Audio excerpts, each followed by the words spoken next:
गर्मी का मौसम चल रहा था। शहर के सारे लोग गर्मी से परेशान थे।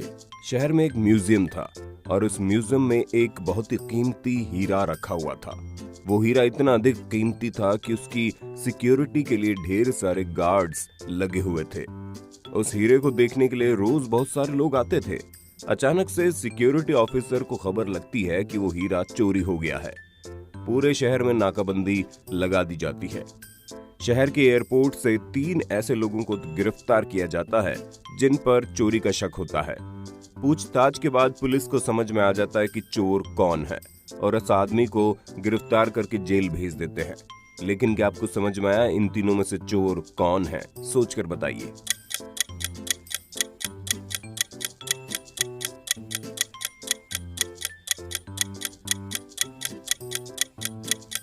चलिए हम ही बताते हैं। जैसा कि पहले ही बताया गया, शहर में बहुत गर्मी पड़ रही थी और गर्मी की वजह से सारे लोग परेशान थे। अब तीनों सस्पेक्ट के कपड़ों को देखिए। इनमें से 2 तो टी शर्ट पहन रखे हैं, लेकिन एक सस्पेक्ट ठंड में पहनने वाला जैकेट पहन रखा है, जिसे देखकर पुलिस को तुरंत समझ में आ गया जरूर कोई ना कोई गड़बड़ है और पुलिस जैकेट वाले शख्स को गिरफ्तार कर लेती है।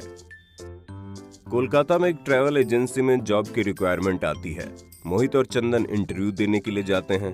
इंटरव्यू में इन दोनों से एक सवाल किया जाता है और कहा जाता है कि तुम दोनों इस सवाल का जवाब दो और कल से नौकरी के लिए आ जाओ। उन दोनों से सवाल पूछा जाता है कि तुम्हें 5 दिन के अंदर अंडमान निकोबार जाना है। तुम लोगों के पास 3 ऑप्शन है। या तो तुम लोग बस से जा सकते हो, या फिर हवाई जहाज से, या फिर ट्रेन से, और तुम लोगों को सबसे कम खर्चे में अंडमान निकोबार पहुंचना है। अब तीनों में से किसी एक विकल्प को चुनो और बताओ। मोहित और चंदन सोचने लगते हैं सबसे कम खर्चे में बस, ट्रेन या फिर हवाई जहाज, तीनों में से किस ऑप्शन को चुना जाए। बहुत देर सोचने के बाद वे दोनों उस सवाल का सही जवाब दे देते हैं। क्या आपको समझ में आया उन दोनों ने किस ऑप्शन को चुना होगा?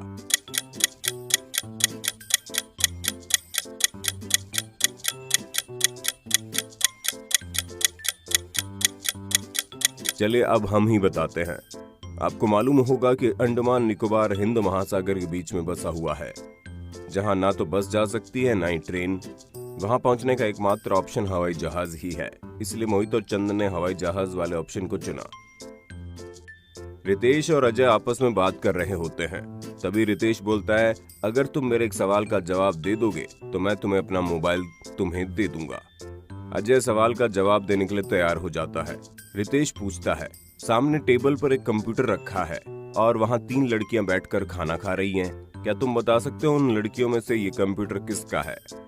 अजय सोचने लगता है। देर तक सोचने के बाद अजय सही जवाब देता है और रितेश का मोबाइल फोन ले लेता है। क्या आपको समझ में आया वो कंप्यूटर उन तीनों में से किसका है? अगर हाँ तो बताइए।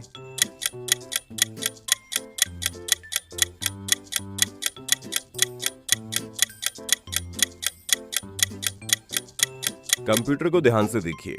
कंप्यूटर का माउस कंप्यूटर के लेफ्ट साइड में रखा है, यानी कि ये कंप्यूटर जिसका भी है वो बाएं हाथ से काम करता है।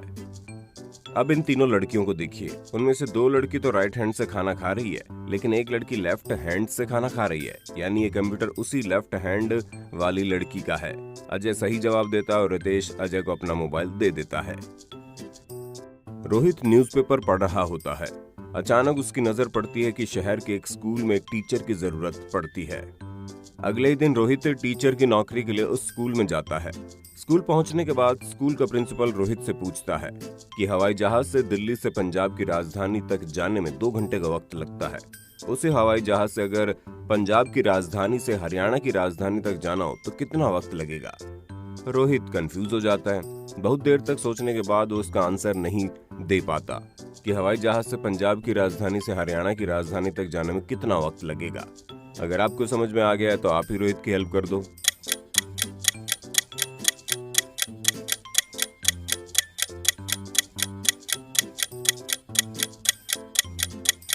चलिए हम ही बताते हैं। प्रिंसिपल ने पहले बताया दिल्ली से पंजाब की राजधानी तक हवाई जहाज में जाने से 2 घंटे लगते हैं और फिर पंजाब की राजधानी से हरियाणा की राजधानी तक उसी हवाई जहाज से जाने में कितना वक्त लगेगा?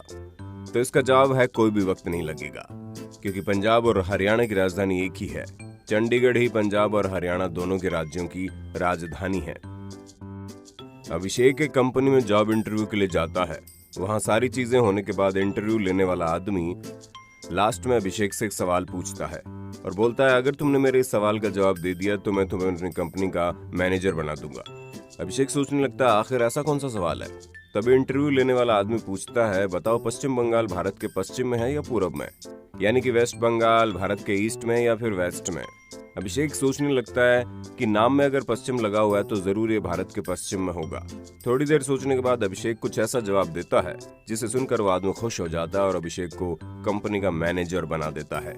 क्या आपको समझ में आया वेस्ट बंगाल भारत के वेस्ट में है या फिर ईस्ट में?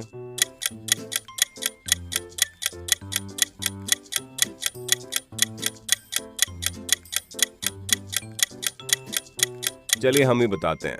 बंगाल का नाम भले ही पश्चिम बंगाल हो, लेकिन ये राज्य भारत के पूरब यानी कि ईस्ट में है।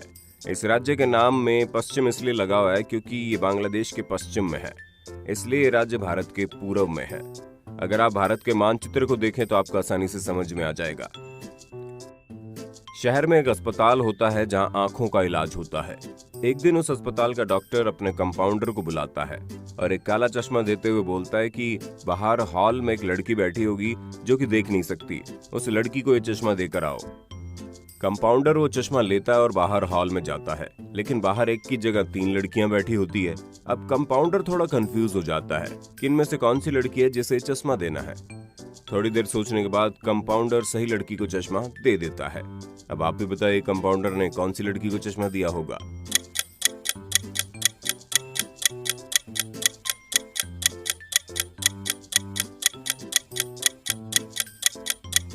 चलिए हम बताते हैं। पहली लड़की को ध्यान से देखिए, उसके हाथ में एक न्यूज़पेपर है, यानी कि वो लड़की देख सकती है, उसे काले चश्मे की कोई जरूरत नहीं।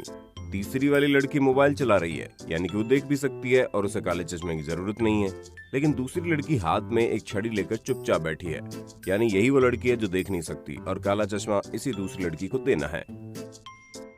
गोलू अपने पापा के साथ बैठकर खाना खा रहा था। खाना खाने के बाद गोलू अपने पापा से जिद करता है कि उसे एक नया साइकिल चाहिए। गोलू के पापा बोलते हैं, ठीक है, अगले महीने नई साइकिल आ जाएगी। लेकिन गोलू जिद करने लगता है, उसे कल ही नई साइकिल चाहिए। गोलू के पापा बोलते हैं, ठीक है, इसके लिए मेरे एक सवाल का जवाब देना होगा। टेबल पर 3 गिलास रखे हैं, उन तीनों में से एक गिलास में गर्म दूध है जिसमें चीनी मिली है। अब सोचकर बताओ इन तीनों में से दूध वाला गिलास कौन सा है? गोलू तीनों गिलासों को देखकर कंफ्यूज हो जाता है, उसे समझ में नहीं आता उन तीनों में से दूध वाला गिलास कौन सा है। अगर आपके समझ में आया तो गोलू की हेल्प करो ना।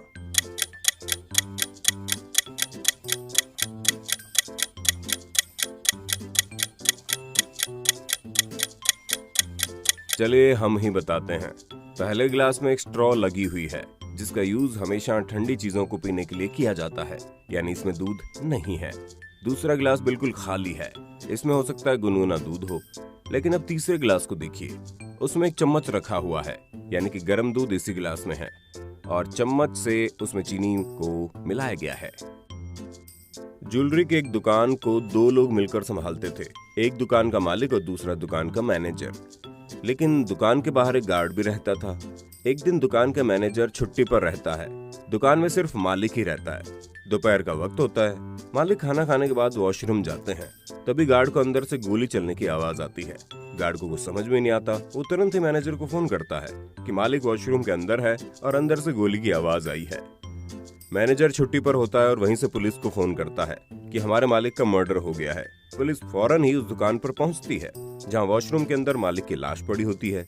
पुलिस दुकान पर पहुंचकर गार्ड से थोड़ी देर बात करता है और दुकान के मैनेजर को बुलाकर मालिक के मर्डर के जुर्म में गिरफ्तार कर लेता है। क्या आपको बात समझ में आई? क्यों?